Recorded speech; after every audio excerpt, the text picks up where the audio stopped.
Welcome to the Timeless Tales Library, where whispered stories become bridges to slumber. I'm Oliver, your evening companion, and tonight I've prepared a tranquil narrative to calm your thoughts and shepherd you toward peaceful dreams. The Timeless Tales Library flourishes through the kindness of souls like you. If these gentle tales have brought you solace, please subscribe and help us weave more of these restful journeys together. As you nestle into comfort, drop a note below sharing where in the world you're listening tonight, and tell me of a magical place you'd love a story to carry you, perhaps the floating gardens of Babylon, the crystal caves beneath the northern lights, the hidden tea houses of ancient Chengdu, or a lighthouse perched on the edge of a starlit sea. Your whispered wishes keep our cozy sanctuary alive with wonder. This story is about a magical neighborhood bakery where the warm glow of ovens and the sweet scent of autumn spices draw weary travelers from across the pages of literature on a stormy Thanksgiving evening. As rain drums against the windows and wind rattles the eaves, classic characters seeking shelter find more than refuge. They discover connection, comfort, and exactly the treat they need, prepared by unseen hands in a kitchen that seems to understand the language of tired souls. Now, take a slow, quiet breath. You are walking into a special place within the Timeless Tales Library, where the books have no words. This is the Library of Silent Stories, where every volume is filled with pictures, feelings, and the quiet music of imagination. Here, there are no noisy distractions, just the peaceful narrative of images and the serene feeling of a story without sound. Let your body melt into your bed, your private reading nook in this silent, peaceful hall. Release any tension in your legs, arms, and neck. The silence of the library is like a soft blanket, wrapping you in quiet stillness and letting your mind rest from the chatter of the day. Open the first book. Let the beautiful, silent stories guide your thoughts into a tranquil, wordless world of dreams. A cozy rainy day, Peter Pan's bakery. A Thanksgiving evening. The storm arrived just as evening settled over the neighborhood, bringing with it the kind of rain that speaks in whispers against window panes and sings soft lullabies through drain pipes. The wind, not cruel but insistent, carried the scent of wet leaves and distant wood smoke through the narrow streets, past the shuttered shops and the dimmed street lamps, until it reached a particular corner where a particular bakery stood, glowing like a lantern against the darkening sky. The rainy day Peter Pan bakery had been there for as long as anyone could remember, or perhaps it had just arrived yesterday. Time worked differently around the bakery, moving slowly as honey dripping from a spoon, sweet and thick and impossibly golden. The building itself seemed to lean forward welcomingly, its bow windows fogged with warmth, its hanging sign swaying gently in the wind, creaking out a rhythm that matched the rain's steady percussion. Inside, the bakery breathed with the warmth of its ovens. Two great brick ovens stood against the back wall, their doors open just enough to reveal the dancing orange glow within. The firelight painted moving shadows across the exposed wooden beams of the ceiling and caught the copper pots hanging above the work counter, making them gleam like small suns. The walls were lined with shelves, some holding books with cracked leather spines, others displaying vintage tins and ceramic jars filled with spices, whose names were written in fading script: cinnamon, nutmeg, clove, cardamom, star, anise. The scent in the air was autumn itself, distilled and perfected brown butter and caramelized sugar, the warm vanilla embrace of fresh-baked pastry, the earthy sweetness of pumpkin and sweet potato, the sharp brightness of cranberries, and underneath it all, the gentle bite of ginger and allspice that promised comfort on a cold night. A long wooden table stretched through the center of the room, its surface worn smooth by countless elbows and teacups, scarred with the gentle marks of years and use. Mismatched chairs surrounded it, some ladder-back, some cushioned, some painted robin's egg blue, others left to show their natural oak. In one corner, 2 overstuffed armchairs sat before a small fireplace where flames crackled and popped, sending up sparks that disappeared into the chimney like wishes sent skyward. The baker, if there was a baker, for no one ever quite saw them, clearly moved, like a suggestion in the back room. Sometimes you might catch a glimpse of flour-dusted hands pulling something golden from the oven, or hear the soft percussion of a whisk against a bowl, but the baker remained comfortably mysterious, present in the way that kindness is present, felt but not always seen. Tonight was Thanksgiving evening, and the bakery had prepared accordingly. In the display case that curved along the front counter, treats were arranged like treasures. Golden hand pies shaped like autumn leaves, their crusts brushed with egg wash until they gleamed, filled with spiced pumpkin and apple. Tiny tarts crowned with peaks of toasted meringue that looked like snowdrifts.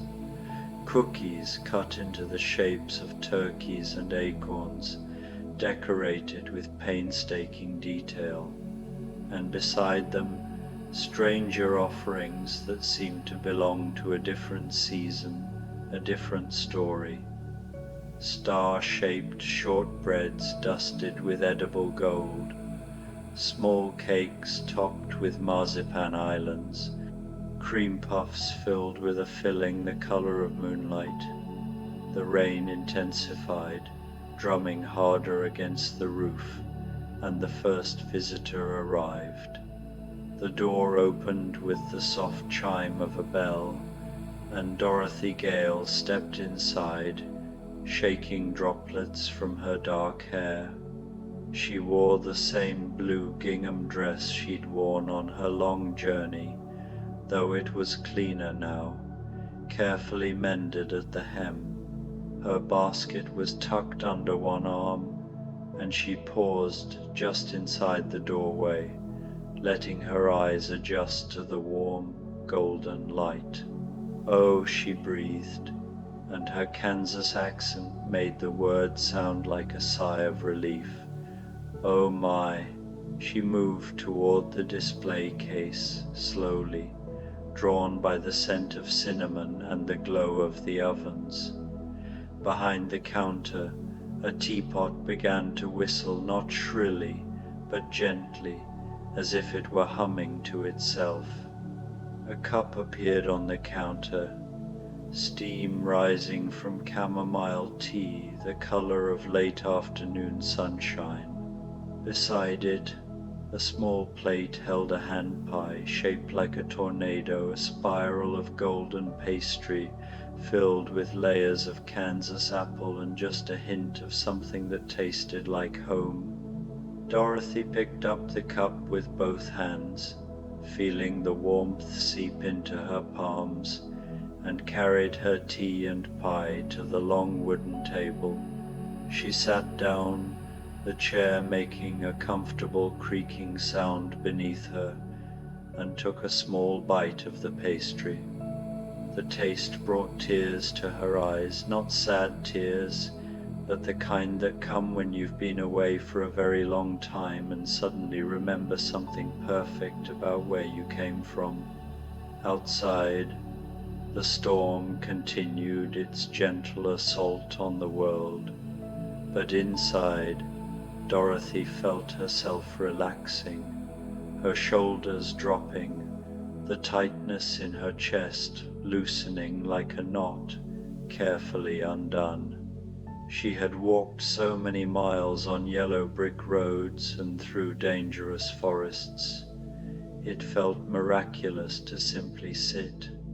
The door opened again, this chime slightly different, or perhaps it was the same bell, but it knew who was entering and adjusted its tone accordingly. Mowgli came in, shaking water from his dark hair like a wolf pup shaking after a swim. He wore simple clothes now, human clothes, though he moved with the rolling grace of something wild that had learned to be gentle. His bare feet left wet prints on the wooden floor, and he stopped, uncertain, looking around at the civilized warmth of the place with eyes that had seen the nighttime jungle. Come in," Dorothy said warmly, gesturing to the table. "There's room for everyone tonight." Mowgli approached cautiously, then smiled a bright, genuine expression that transformed his face. "I have not been inside such a place," he said, his English careful and accented with the rhythms of Baloo's teaching. "It smells like—" He paused, searching for words. "Like mother warmth." At the counter, a large mug appeared, filled with something steaming and golden honey milk, rich and sweet, spiced with cardamom and saffron. Beside it, a wooden board held an assortment of treats, sticky honey cakes studded with pistachios, sweet rice pudding topped with rose petals, and several small biscuits shaped like jungle leaves, each one decorated with meticulous green icing. Mowgli carried his offerings to the table and sat across from Dorothy, watching her with curious, intelligent eyes. "You are far from home, too," he observed. "I was," Dorothy said softly, "but I went back. Sometimes I wonder if that was the right choice, or if—" She trailed off, taking another sip of her tea. "Home is a strange thing," Mowgli agreed. He picked up one of the leaf-shaped biscuits and examined it with wonder before taking a bite. "The wolves are my home, the jungle is my home, but also the man village is my home now. I am of all these places and none of them."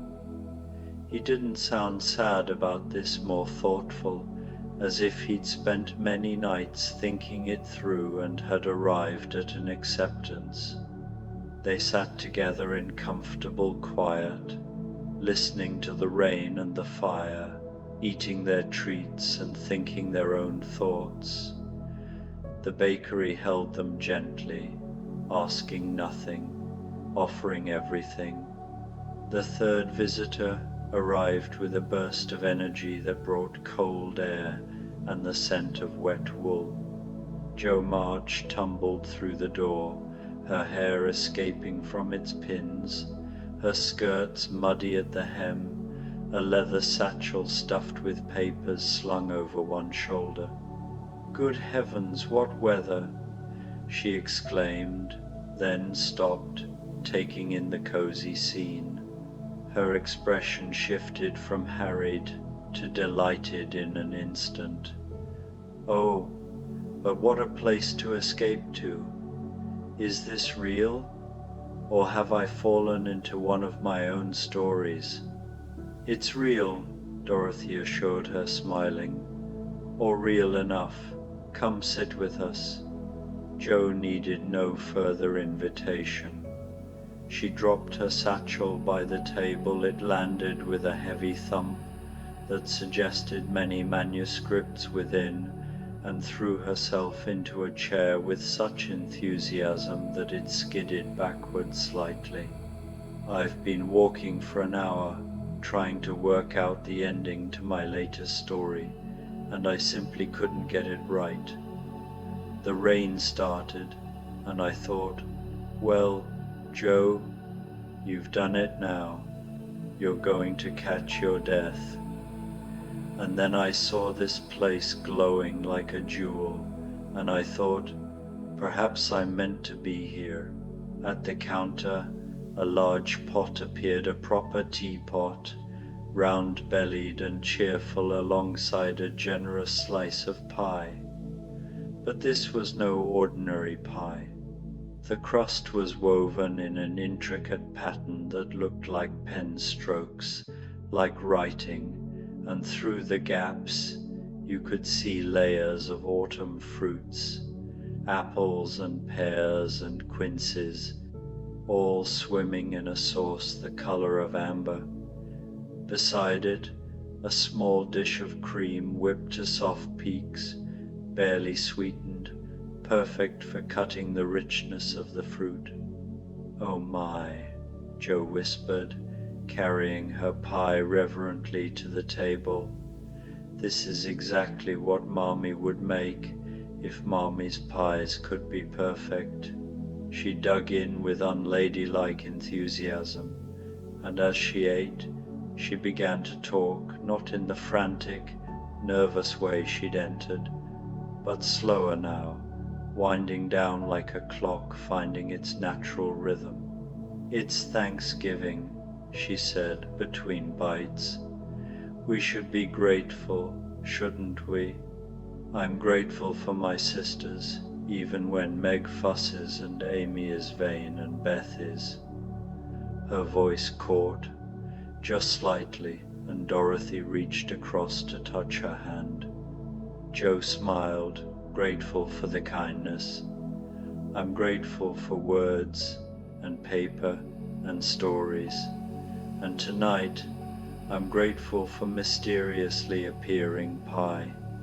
"I am grateful," Mowgli said thoughtfully, "for teachers, for Baloo, who taught me the law, for Bagheera, who kept me safe, for Raksha, who called me her son even though I had no fur." He paused. "And for honey cakes." They laughed together, the sound warm and genuine, and the fire crackled its approval. Dorothy thought for a long moment before speaking. "I'm grateful I learned that home isn't just a place, but people, that you can be brave and still want to go home. That adventure's end." She looked around at the bakery, at her new companions.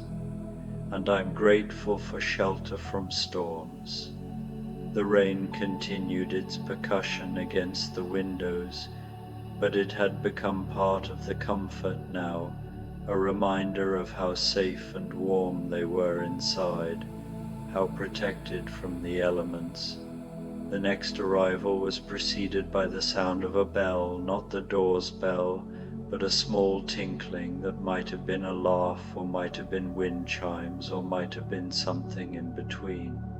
The door opened to reveal Alice, looking exactly as she had at the end of her adventure, just returned to normal size, her hair ribbons slightly askew, her pinafore somehow still pristine despite everything. "Curiouser and curiouser," she said, taking in the scene. "A bakery that's larger on the inside than it appears on the outside, though I suppose that shouldn't surprise me anymore."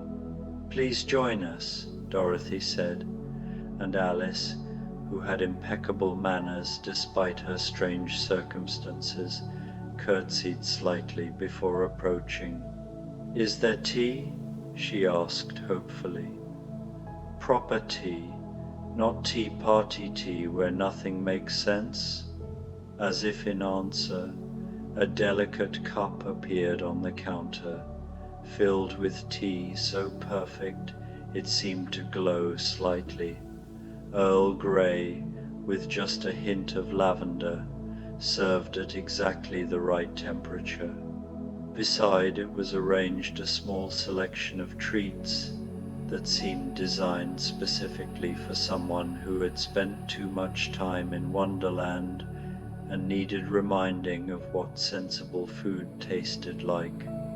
Tiny cucumber sandwiches with the crusts cut off, a scone with jam and clotted cream, and several small cakes decorated to look like playing cards, but properly sweet, without any tendency to shout or chase anyone. Alice carried her tea to the table with the careful precision of someone who had once grown so large her head hit the ceiling and had no desire to repeat the experience.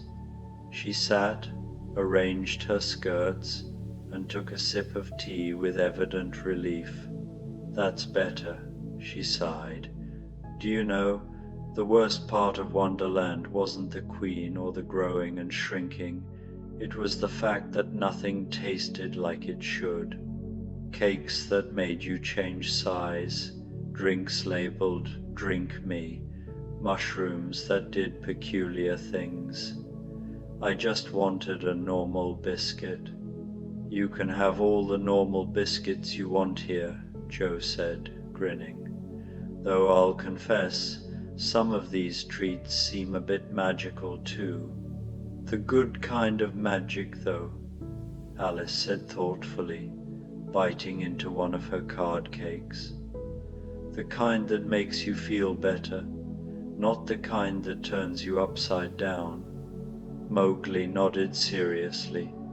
"Magic should serve the person, not the other way around." Kaa the Python had magic in his eyes, hunger magic, tricky magic. "This is different. This is hearth magic." "Hearth magic," Joe repeated, pulling out a small notebook from her satchel and scribbling the phrase down. "That's perfect. Do you mind if I steal that for a story?" "Steal away," Mowgli said with a gentle smile. "Words are for sharing, like food." They fell into conversation, these travelers from different stories, finding common ground in the simple fact of being here, now, safe and warm and fed. Dorothy told them about the Scarecrow and his cleverness, the Tin Woodman and his kindness, the Cowardly Lion and his hidden bravery. Mowgli spoke of running with the pack, of learning to hunt, of Shere Khan's hatred and his own exile. Joe recounted tales of her sisters, of attics and plays and frozen rivers, of growing up and learning what she really wanted from life. Alice described Wonderland with the matter-of-fact delivery of someone recounting a particularly strange dream, and they all listened with the kind of attention that good stories deserve. The storm outside had settled into a steady, rhythmic rain, no longer angry, just persistent, a curtain of water between the bakery and the rest of the world. The door opened again, this time with a peculiar metallic creak, and the Tin Woodman stepped carefully inside, moving with the deliberate care of someone made of metal who knows he's in a place with wooden floors. His silver surface was damp with rain, and he stood in the doorway, his axe resting against his shoulder, looking apologetic. "I hope I'm not intruding," he said, and his voice had that hollow, echoing quality, like speaking into an empty bucket, but warm nonetheless. "I was traveling and saw the light, and I confess, I do not enjoy rust. Oh, the Tin Woodman! Dorothy jumped up, delighted. Oh, I'm so glad you're here. Come in, come in. There's room for everyone, and you need to dry off before you rust. The Tin Woodman stepped inside with visible relief, and from somewhere in the back, a soft cloth appeared on the counter, along with a small can of oil. There was also, surprisingly, a large mug of something steaming, not tea or coffee, but mulled cider, spiced and sweet, served in a metal cup he could hold without worrying about breaking. I cannot eat, the Tin Woodman said with real regret, settling into a chair that creaked under his weight. I have no need of food, having no digestion, but I confess, I miss the ritual of it, the gathering, the sharing, the comfort. Then you can keep us company while we eat, Joe said firmly, and drink your cider and tell us stories. That's the real point anyway, isn't it? The food is just an excuse to sit down together. The Tin Woodman's face, fixed as it was in its metal expression, somehow seemed to brighten. He took the cloth and carefully dried his joints, then applied a small drop of oil to his knee, which had been squeaking slightly. I have been thinking about gratitude, he said, his voice thoughtful. About Thanksgiving. You see, I did not always have a heart, or rather, I had one and lost it bit by bit as I became more tin. I thought that once the wizard gave me a heart, I would feel things I had forgotten. But the truth is, he paused, and if he could have taken a breath, you could tell he would have. The truth is, I had always had a heart. I had been caring and feeling all along. The heart the wizard gave me merely helped me recognize what was already there. The table was quiet, everyone listening. The fire popped softly.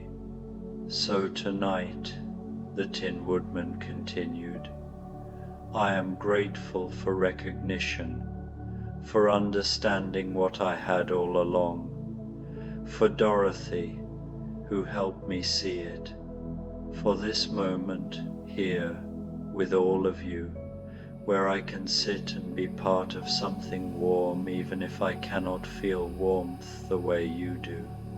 Dorothy's eyes were wet, and she reached over to pat the Tin Woodman's metal hand. You were always the kindest of all of us, she said softly. The door opened one final time, and a young girl entered no more than 8 or 9, with blonde braids and rosy cheeks made rosier by the cold and wet.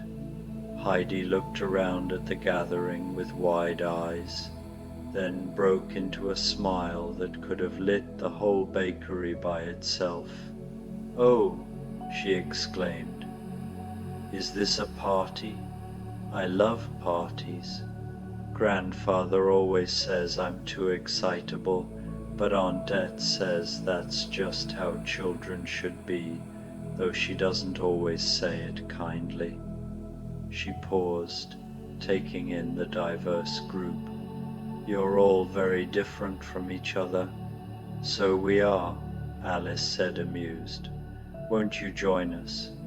A cup of warm chocolate appeared on the counter, real chocolate, rich and dark, sweetened with honey and topped with a generous dollop of fresh cream. Beside it, a basket of rolls, still warm from the oven, and a selection of alpine treats, buttery pretzels dusted with salt, small nut cakes. and a thick slice of bread spread with butter and honey that smelled like summer in the mountains. Heidi approached the counter with a child's directness, took her offerings, and joined the table, sitting between Joe and Alice. She bit into the bread with evident pleasure, getting honey on her nose, which she wiped away with the back of her hand. "I was on my way home to grandfather," she said between bites. "I was visiting Clara in the city, but I missed the mountains. I missed the goats and Peter and the peaks in the morning. Then the storm came, and I saw this bakery, and I thought, well, maybe grandfather won't worry if I'm a little late, if I'm somewhere safe." "Are you warm enough?" Dorothy asked, and Heidi nodded enthusiastically. "Oh yes. This is even warmer than grandfather's hut, and that's very warm indeed. And the chocolate is so good, better even than what they serve in Clara's house, and that's saying something." The group settled into a comfortable rhythm then, the kind that happens when people stop performing and start simply being. They passed treats around the table. Joe tried one of Alice's card cakes. Heidi shared her butter and honey bread with Dorothy. Mowgli offered his honey cakes to anyone who wanted them. The Tin Woodman couldn't eat, but he held his cider and contributed to the conversation, and that was enough, more than enough.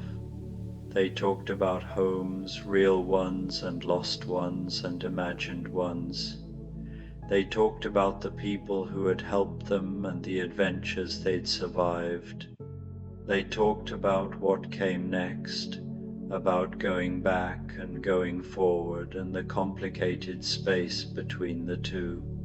Outside, the storm was beginning to ease. The rain had gentled to a soft patter, more whisper than drum now, and through the window you could see the first suggestions of the clouds parting, stars appearing in the gaps like promises. Inside, the fire had burned down to glowing embers, and someone, perhaps the invisible baker, perhaps the bakery itself, had lit candles on the table. They flickered softly, making everyone's faces look gentle and blurred at the edges, like figures in a dream. "I think," Alice said sleepily, "that this is what a proper tea party should have been all along. Not chaos and rudeness, but this, quiet and kind and full." "Full in every way," Joe agreed, putting her hand over her stomach. "I couldn't eat another bite if you paid me, though that pie." She smiled at the memory. Heidi had grown drowsy, her head listing slightly toward Dorothy's shoulder. Dorothy shifted to give her a more comfortable resting place, and the child settled against her with a contented sigh. "Stories end," Mowgli said quietly, "but moments like this, they exist outside of stories. Between the pages, in the quiet spaces, where nothing needs to happen except sitting together." "That's beautiful," Joe whispered, but she didn't reach for her notebook this time. Some things, her expression said, were too perfect to try to capture in words. The Tin Woodman had been silent for a while, and now he spoke. "I once told Dorothy that I thought hearts were more trouble than they were worth. All that feeling, all that pain. But I was wrong. Nights like this is what hearts are for. Not just the love and the joy, but the gratitude. The deep satisfaction of being exactly where you are, with exactly who you're with, wanting nothing more than what you have. They sat with that thought, letting it settle over them like a warm blanket.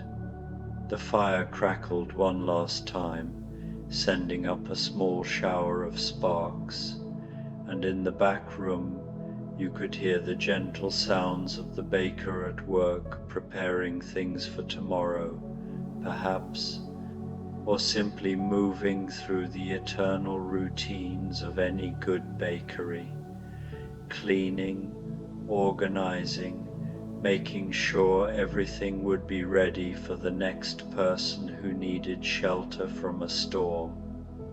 A new selection of treats appeared on the counter, brought by unseen hands.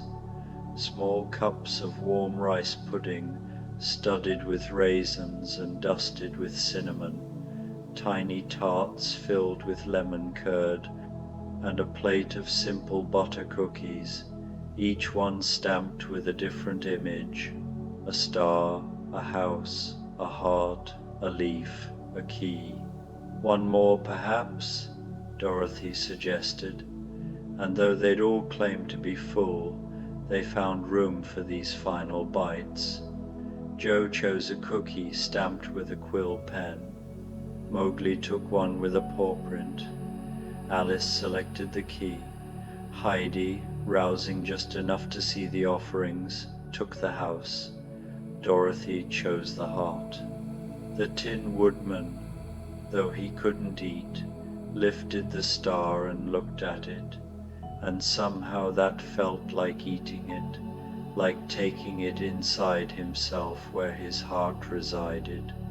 They savored these last treats slowly, making them last, unwilling to reach the end of this perfect evening, but knowing that all things, even perfect evenings, must eventually wind down. The rain had stopped entirely now. Through the window they could see the street outside, washed clean and glistening under newly appeared stars. The air would be cold and fresh, sharp with the scent of wet earth and winter coming, but not yet here.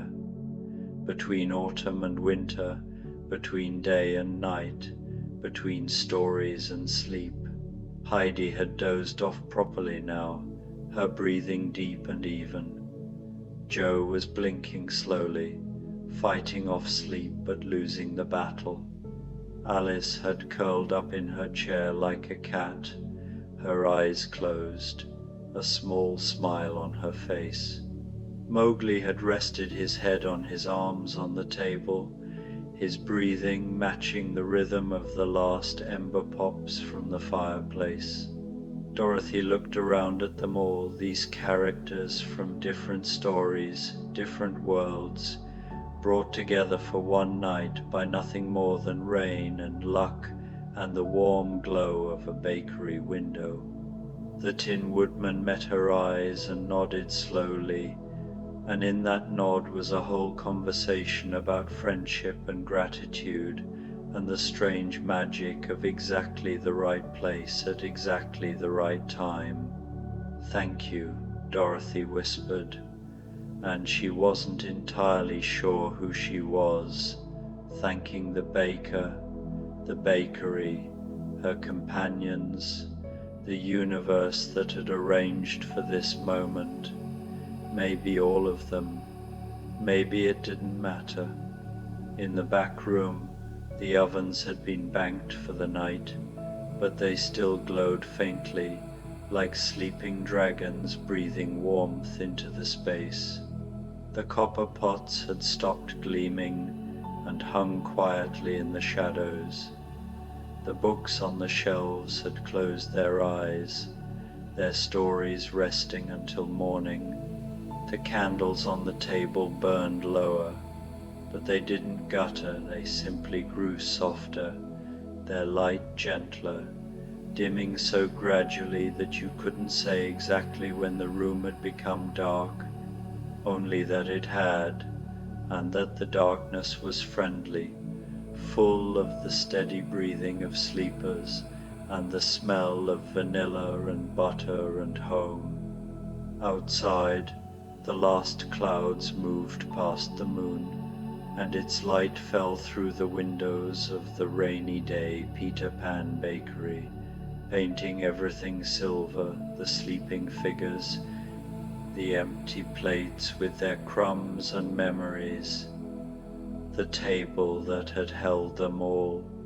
And in that silver light you might have seen or imagined you saw a figure moving through the bakery, covering sleeping guests with soft quilts that appeared from nowhere, extinguishing candles with a breath so gentle it was like a lullaby, placing one last cookie beside each sleeping hand. A gift for the morning, a promise that the magic would still be there when they woke. The Tin Woodman, who did not sleep, sat through the night as a guardian, watching over his friends, his heart, the one he'd had all along, full to overflowing with the simplest and most complicated feeling of all, belonging. And so the Thanksgiving evening in the rainy day Peter Pan bakery drew to its close, not with fanfare or drama, but with the gentle, inevitable drift towards sleep that comes after good food and better company, after gratitude has been shared and stories told, after the storm has passed and left everything cleaner and calmer in its wake. The bakery would be there in the morning.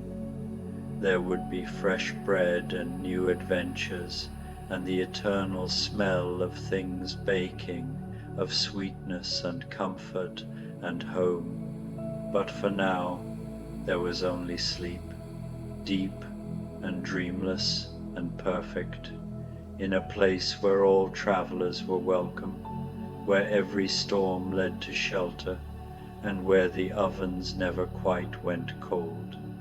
And if you listened very carefully, under the breathing of the sleepers and the settling of the building and the distant sound of water dripping from eaves, you might have heard the bakery itself breathing, content, full of gratitude for these visitors who had trusted it enough to rest, who had needed exactly what it had to give.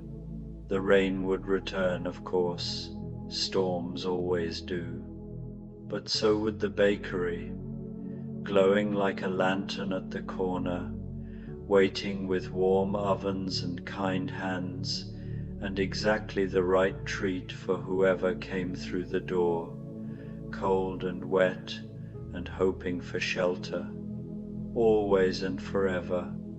At the rainy day Peter Pan bakery, there was room for one more at the table, one more cup of tea, one more chance to rest and be grateful and know, deep in your bones, that some places, some magical, impossible, perfect places, exist simply to remind us that we are not alone, that we are cared for, that after every journey, no matter how strange or long, there is the possibility of coming in from the rain.